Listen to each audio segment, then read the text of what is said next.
we didn't know. Who knew that the crowd would get that loud, bounce around, and get to that level? Mm. It Nobody knew. Like they're testing for 110,000 people jumping up and down. One, two, three, four.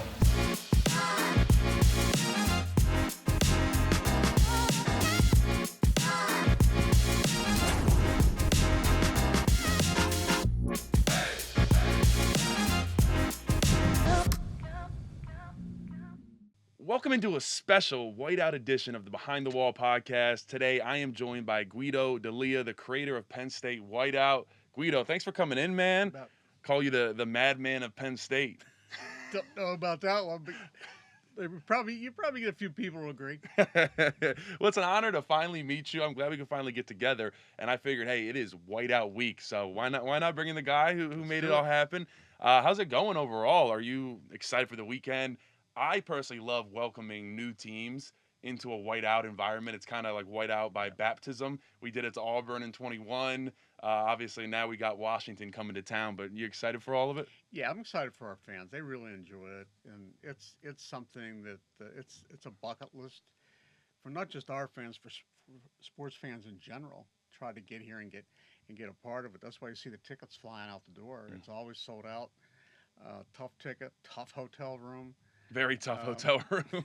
That's so for sure. it's been great, and our fans just made that happen from the very beginning with the students, the way they behaved, the way they went crazy on just the student whiteouts, and then we parlayed it into a full stadium. Well, I'll tell you, you absolutely did. And I'll tell you, for me as a recruit, so I committed here in like 2020. Well, I came to the 2019 Michigan Whiteout. And that was the Mo Bamba game where they called the timeout on the first play. Yeah. And I mean, I was already sold on Penn State, but that was it. I still get chills. You see the hairs on my arm standing up. I'll never forget being, basically right behind the Penn State benches. And I was silent. I wasn't really cheering because, as a recruit, you're kind of just there to watch. And I just looked around. I mean, and it was the craziest environment. I'm like, I have to play in this. How can I pass up playing in this environment? So that is what really sold me, and I think sold a lot of other people. So I mean, you're right. There's nothing like the Yeah. Penn State whiteout. It is truly a tradition of its own, man. And people don't realize the scale. 110,000 people, you could fit the Steelers Stadium inside there. Think about that. It's so huge, Mm. and it's just over. It's that in itself is overwhelming. You get those people tuned up, and you get them participating, and that's one thing they do. That crowd beyond other crowds, and I've seen crowds all over because it's part of my business. And and and when I left Penn State, I went around and did other schools Mm. um, who asked me to come and look at their game day, and so I've been to Arkansas, and I've reworked Tennessee, and I've reworked Utah and Alabama and Oklahoma and Texas, and et That's cetera. awesome. So there are crowds and there are crowds. This crowd digs. It's a work class. It's a blue collar group. They know Mm. football. They know when to be on it. Don't give me Wisconsin. Wisconsin jumps. They don't do anything for their team beyond that. It didn't work very well a couple weekends ago No, they either. just don't. It's anyhow. But that's they. God bless them. They really know what they're doing. They absolutely do. And I got to ask you, I mean, going to a football game, but specifically college football, it is an experience now. What goes into the planning of, let's just say you're a whiteout's coming for Penn State? I mean, when does that planning start? I mean, how far Oh, back do we go? we're on it. We start in May, Mm. um, and rework our call sheets. So we do at Penn State. We do what's called a conditional game call. It's not script. It's unscripted.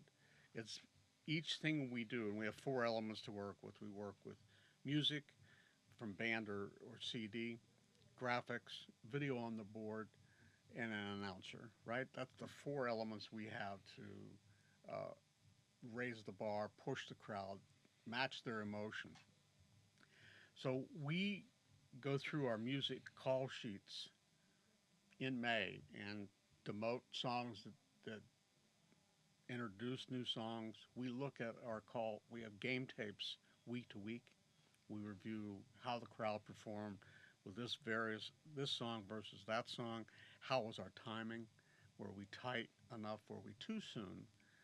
Did we not give them a chance to understand what was happening? Were our video rolls too random? Do we need to like? We look at everything every week. So we do our review on Sunday. Monday we meet with uh, band cheer, all those with a post mortem. Quick, how did it go for you on headsets, and what could be better? So while it's fresh, and let's hear all the complaints and all that kind of stuff. I wasn't used enough. Line didn't like this. Da, da, da, da, da, da. We do all that on Monday every week, and then on Wednesday we meet as a group about what we're going to do, and then Thursday we address the full group again. Like, here's what we're going to do, and here's what we have planned. So it's like 4 or 5 times a week we're into it, and then Saturday is you're 4 hours prior to game time, just going through things and listening to the music one more time, and I mean, we what? edit and re-edit cuts like crazy. We're stupid about it. Like, we're trimming. Maybe this song would be better if we just shave 2 seconds off the front end, or Mm, this one if we repeat it. It's just like, but it's just it's almost like what a team does.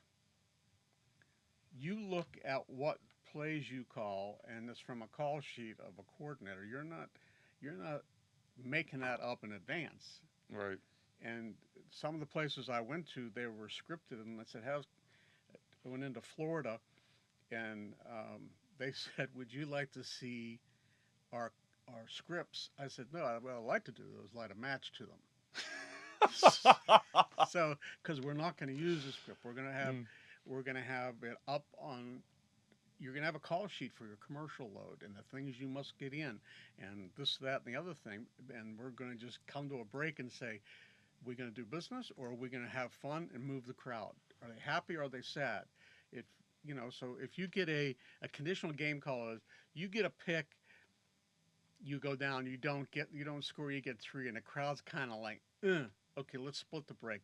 We'll do half business, and then we'll do something to get them back into it, mm, clear them up and get them back into it. You go down and score, guess what? We're dancing and we're singing in that break. mm. Forget the business, put it aside. We'll get there.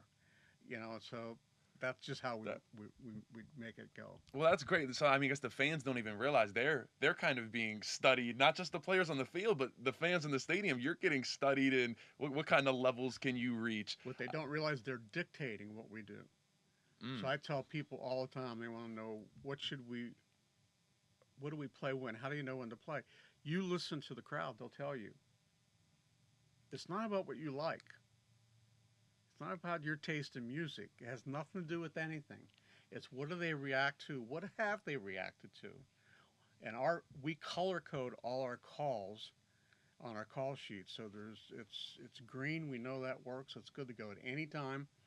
We use it, and it's all by situation. So we've got 12, 15 situations on our call sheet. Now, so is there one person up in the booth or wherever you are making the calls of when I'm gonna play this, when I'm gonna play that, or is Yes. that a group Well, effort? no, it's a bit of a group because it's really hard. You can get yourself lost in it. So there's one person who really calls the game and is overall responsible. There's a music person, and then if I'm here, what I do is I'm like an overview. It would be like, Mm, not now this or that. It's like it'd be like a head coach does, not calling the plays, but saying, hey, more of this and less of that. This now, not that, that kind of thing. So mm. and you got a sound guy. He's weighing in because he's been there for 10 years. He knows what to do. He knows what works. It's it's it's it's intense. It definitely is. It's one of the coolest stadium atmospheres I've ever been in. So I got to go back to what we now know as a staple of Penn State, Zombie Nation. How did that first come about? What made you guys think, okay, maybe this is something that get the Yeah. fans hyped up, and then we got to get into a specific time that Zombie Nation was played. But I want to hear about the origins of how it came about first. Origins really came about at men's basketball. At that point, I was working both men's basketball and football as a consultant to both.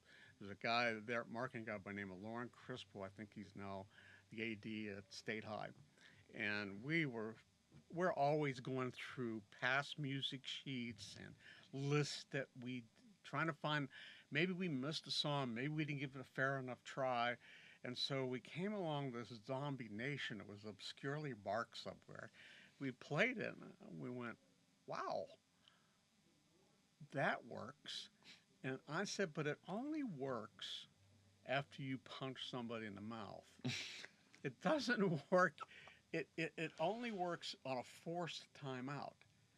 So when we got them on a run and the other guy went T, we went boom, da da da da, da. And they just went like, "We just beat yourself," and they were singing. And then we worked in eventually through our cheerleaders and the others we worked in. They sing within it, The We right? Are. So it became we that was found. It was gone. It was an obscure song nobody knew about, and we rebirthed that. But when we came into this football stadium, it was not before a kickoff. And a lot of places they play it. It was for reward. You scream and yell and force help the defense confuse the offense, and we get a pick. Boom, hit it. Yeah. Well, speaking of that, that's what I have to ask. 2005. It's not an official whiteout, but Ohio State, the Tom Bahali sack game. Troy Smith throws a pick to Calvin Lowry, brings it back. The stadium goes berserk. You guys play Zombie Nation. In a moment like that, was it no doubt that it was Zombie Nation time, or were you thinking of maybe playing something No, else in the no state? I way. mean, No, it was zombie all the way. And then once Calvin, he gave he gave somebody, he wheeled somebody off, and he was a high stepper, and I could see the guy wasn't getting him. We called it. He hit it at like 5 yard line. He wasn't even in. And you're already playing it. no, because the idea is to hit it on the XL. Uh, That's when you want to hit it. You want to match with them and let them ride. So it was really, it was that was really fun. I mean, D Will on his punt return, I think we hit it to 10. Don't trip, Man. D Will. yeah, right. Don't trip, We'll look please. real We're gonna dumb. we're gonna get fired if you trip We're at gonna the look 3 yard real line. dumb. Joe's gonna come off the sideline. That's too funny. So, I have to ask, is this true? I've heard this story that because of the '05 Ohio State game after we won, and it was kind of like a Penn State's back type thing after, struggled for a couple years in the early 2000s, did we actually have to bring in some structural engineer guys to They take a did. look at the stadium? They did an '05 when on the D Will thing in particular, the, the the press box, which is just attached to a steel girder erector set. It Leaning Tower of Pisa. Yeah, and OPP came down and had something to say, like, knock it off. You're gonna, we can't sustain this. And I think they did put some money into it after '05 because we didn't know. Who knew that the crowd would get that loud, bounce around, and get to that level? Mm. Nobody knew. Like they're testing for 110,000 people jumping up and down. Yeah, no, good point. That doesn't happen most places, Guido. So it's I'm sure it was their first time They're dealing wild. with it. That crowd just did life of their own. They are. That is that after that game, I think Kirk Herbstreit labeled it the best student section in America, and it was already that, but it's been that ever since. I don't think that name and that ring to Yeah. the Penn State student section has Yep. ever changed. It is the best student section. I do want to ask, early years when you started putting hype videos on the jumbotron, when you started with Zombie Nation. Was it hard to kind of get that trend going to get people involved? Because it's like, obviously we sit here now and we love them, but a tradition doesn't become a tradition. It had to start somewhere. So what was that like starting that off? Well, prior to that, it wasn't very good on the stadium. We were in a low point. It was a downturn, and prior to that, we weren't really, even with the great success, we weren't really participatory on the stadium. It was kind of like a opera crowd. And part of it was that the whole game day, which involves a director putting stuff on the video board, the band, the cheer, and all those elements, sound. people calling the shots. It wasn't coordinated. Like the announcer was doing what he wanted to do when he wanted to do it. The band was playing what they thought was right to play. And not that it wasn't. It wasn't teed up. It wasn't directed. Mm. So then in comes this guy with a funny name and said, we're going to direct this and it's going to be coordinated. Everyone's going to do what they need to do when they need to do it. Well, that took 2 years. You got to round the troops a little It bit. was Get him like, behind well, you. yeah, it was like, well, this guy will go away. He'll leave us alone eventually. Leave us alone. We'll go back to what we had. And I wasn't going away. And so we got control. And once everybody saw it, I'll tell you what, then they had ideas and they were pushing all each other. It was beautiful the way it happened. It was like you get any team. Again, this is very similar to a team. Once you get everybody pushing in the right direction, then you're not convincing anymore. It's everybody. It becomes theirs. So that's what ended up happening, and it's wonderful. Yeah, it took a life of its own very quickly. I was going to actually ask that. What was the marketing and branding state of Penn State at that time when you first got here? Was there even really? I mean, back then, branding. I feel like branding wasn't even really like a thing then. It wasn't a thing, and we changed everything. The way we went to market with recruiting and the way we marketed our players for awards. We just looked at every single thing. There wasn't anybody really responsible for that. There was a marketing department. They were more about tickets, and they were more about rev. So in that day, so we were more of a. My job was branding and communication, so that when we communicated, we were saying and doing the right thing, and everything from end zones, the way we looked and what we wore and all that, we started to brand ourselves, and we decided to stay true into being simple but strong looking in everything. So that was it. And at some point, Nike had me out to campus out there, and they were so glad to see this new brand guy because they were finally going to be able to put stripes and all this stuff on this stuff. And they brought me in. They worked me over 3 or 4 creative guys, and they were like, da, da, da, da, da.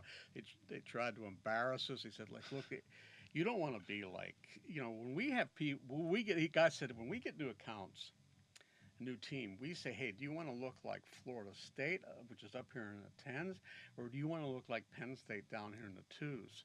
Like, we'd like to get you up here in the 5s. I said, I got to tell you where we want to be.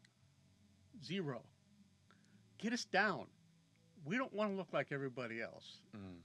I'm sorry. And by the way, get the stripes off of the end of our thing. We don't want that. And they argued it was some sort of material thing they had to work with, and they had like a little blue around our collars and the end of our sleeves, and so we don't like that. And they said, well, we have to do it right now. And then when it passed, we said, is that material good to go? Because we still want that off there. And we got it off. We went to Pure. So Right. They were like, oh no, like what a tragedy. They said, no, it's us. That's who we are. And so anyhow, that's we weren't going to outbrand anybody. That isn't us. That wasn't our style. It's not what we stood for. It was, come out, we're going to kick your behind, and that's our plan. And if we can't, we can't. But yeah, we're not going to wow you to death. You're right. You win long enough, though, people start to get behind it. That is for sure. It is Whiteout week. We're playing Washington. Everybody's going to be back in Beaver. I want to ask, take me back. How did the Whiteout come about, first off? And then after that, I want to ask, especially with 04 and Purdue, how did you get the message out there? Because you didn't have social media. You might have had MySpace. I don't really think that was even really a thing then. Yeah. So, how did it come about, and how did you get the word out there? Well, the word... If you're looking for a more efficient way to get around campus, try out the Honda Moto Compacto. Or, if you need something a little bit bigger, the Honda Pilot is a great way to get friends and family to the tailgates on Saturdays. Come on down to Bobby Rail Honda of State College, driven by a higher standard. How did the Whiteout come about, first off, and then after that, I want to ask, especially with '04 and Purdue, how did you get the message out there? Because you didn't have social media. You might have had MySpace. I don't really think that was even really a thing then. Yeah. So, I mean, how did it come about, and how did you get the word out there? Well, it was Lauren Crispell and I again standing on the field before the Purdue game, so it must have been '03. And no, it was '04. It was in season '04.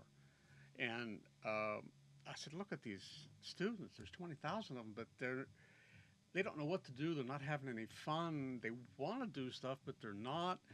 How do we get them organized? And I said, like anybody else does, you create like an army. An army dresses in a uniform. It looks, there's a lot of them, and you don't feel silly screaming. You feel emboldened. It's like what I call the full dance floor. So you can get a lot of guys out there dancing if it's full, but don't ask me out there if it's not. I'm not the first one out there. Right. No one wants to be the first one to do No, it. or the 10th one. But you get 400 out there. Hey, let's go dance. So that's what the concept was. And then how do we do that? Oh my God, how will we ever get 20,000? I said, hey, everyone's got a white T-shirt, and we just put it to bed. And then, okay, what game could we pull this off? We looked ahead, and Purdue, as good as choice as any. I think we had a couple weeks of away games, and then we start working on the Purdue thing. And we had students, God bless them, students and interns and a couple of marketing people that were really, really good.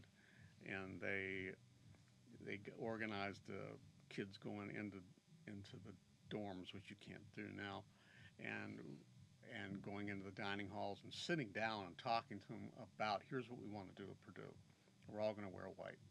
And then we, in the hub, somebody would walk through on Tuesdays, and they were like head to toe, white hair, white face, everything. And people go, what's that? And that's that Whiteout, I think. That we're gonna, you're wearing white. So it became, we bullhorned them at class changes. Would you ride around in like a golf cart? Like There were bullhorn? people on golf cart. The line came out for us several times. And then eventually then it became a marketing thing because stores could see it. Like by the time we got to '05, they were putting Whiteout signs that we had made for them and Whiteout apparel in their windows. Right, I bet that was a big piece, is getting the places down to sell the white. That's a great point. Now we have Whiteout energy being posted all over. Yeah, exactly. So no, it's interesting. Now I want to go to the first official Whiteout was when and against who? Full stadium? Full stadium Whiteout. Well, we did really well with the '05 because that was we beat Ohio State, and there was a lot of things that happened, not the least of which the acknowledgement of the fans like it never had been before, Herb Street and all that. And if you listen to the game tape of the call, the subject of our crowd was intermixed with the play-by-play. They did this now, they're doing that now, they're really loud now, they're super loud. It was like, it was part of the call. And so we knew we had something there, and everyone wanted to do a Whiteout in '06. And I was very concerned about getting 80,000 people on top of the 20,000. Students, students are students, and they're up for stuff. But 80,000 people doing the same thing, maybe a little older, that was tough. So I thought we needed the perfect matchup of weather and opponent. And '07 game 2 was Here Come the Irish. Notre Dame coming to town. Second game of the year in September, nice and warm. So I said, no, we're not doing anything in '06. Everybody was against me. The marketing director, even the coaches were upset that we weren't going to have that advantage. But I thought if it didn't happen the first time, people would not do it again because they just say, didn't work. No Yeah, one does I'm not going that. to waste it again. Yeah. So I'm not going to do it. So we did. We marketed. We printed the tickets in white, and we did full-scale marketing. And you could not leave that first game of the year, which I think was South Florida. We had like 28 people. You couldn't leave a gate without signs, cowbells, people dressed in white saying "Wear white next week." There were signs along the highway, "Wear white next week." It was like the, the whole, we did everything. And Joe, we had a pep rally for Ohio State. Steve Jones was in a white jacket as the MC at Rec Hall. Joe and the team came in throwing white T-shirts, and then when they got there, Joe grabbed them. We showed a video, and then Joe went to the mic, he said, "Steve, give me that jacket." Puts on the white coat and tells the people how they should scream when Clausen goes over the ball. He demoed it. He demoed what to do in a white He said, jacket. when he gets up and thing, what are you going to do? And like they screamed along, said, "Come on!" And it was classic. First play of the game, Clausen, they got the ball, and Clausen comes up over. It's like delay, boom, Can't hear nothing. can't hear it. It was like, where am I? That's fantastic. Now, there has been a lot of talk about the game time of the whiteout, and people want a night whiteout. The first official whiteout in '07. What time was that Well, at? that's part of the problem that we have today. Is the money's so big Mm. that the networks have a huge say. They have picks. They just go like you're drafting a fantasy team, and it's like Fox has the most picks because they paid the most. Um, I think it rotates around in future years. So Fox is going to take that and make it noon. But on the very first one where we had in '07, we held out to the Notre Dame game.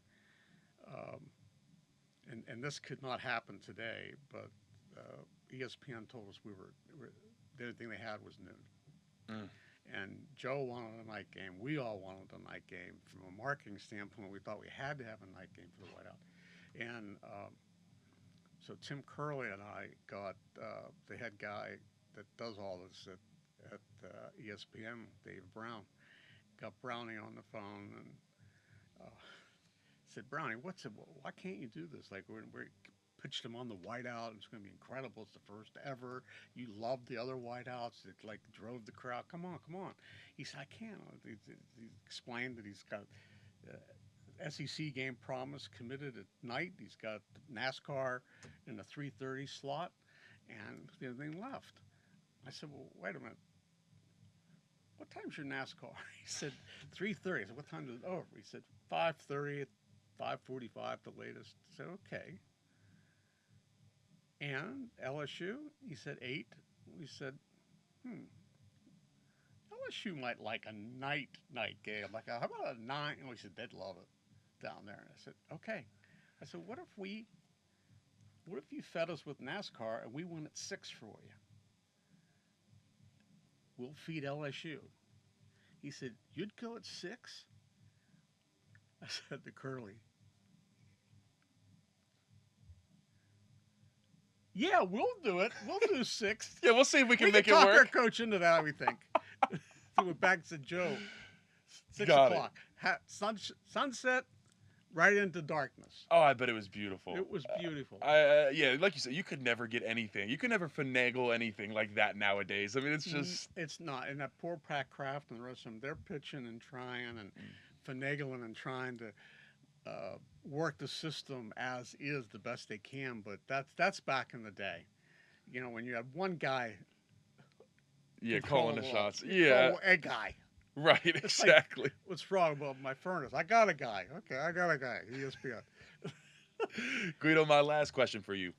What is so unique about Penn State to you that everything you tried from a marketing, from a branding standpoint, you made it work here and it worked better than anywhere else? I think what's different is the fans. I think the fans are blue collar in nature. They're that's the DNA of the school. It's they're there. Not that they're not smart, not that they're not aggressive, not that they're not. They're all of the above. But they come in expecting to work. They come in digging. They come in when we're in trouble, they start to work. I've been at those other places. Some of the biggest brands you can think of, full stadiums, but they're bully crowds. If they're up, they are all about it, and they are like on the other opponent because they're going to pummel them. But as soon as their team doesn't give them what they want, they go into pout mode, I call it, and they just sit back, like waiting. Where's my touchdown? Where's my defense? Where's my sack? Where's my pick? These people help create the pick. They help make the other team crazy, right? Where they're just like silent. Mike Robinson told me that after the '05 season, when he went to, he was in a few of those All-Star games because he's the way he played. He said he ran into guys that, and particularly from Ohio State, and they said that they could not hear themselves on the sideline. They were arguing with each other about what to run, and they finally just forget it. Like, we're not changing up. It was they couldn't do anything. They are so loud, and they're relentless, and they're synchronous. They know just what to do. We play this, they do that. We trigger that, they do this. They see this, they do that. And give them a guy going like this or this, they just go. They go nuts. It is the coolest thing when fans can actually impact the game, and Penn State has been doing that for a while now. We got a really good opportunity against Washington this weekend. So, Nittany Nation, we know you're going to bring it. The best fans in the nation. Appreciate you guys tuning in. Have a ton of fun this weekend. And Guido, thank you so much for coming by, man. Yep. Go get them.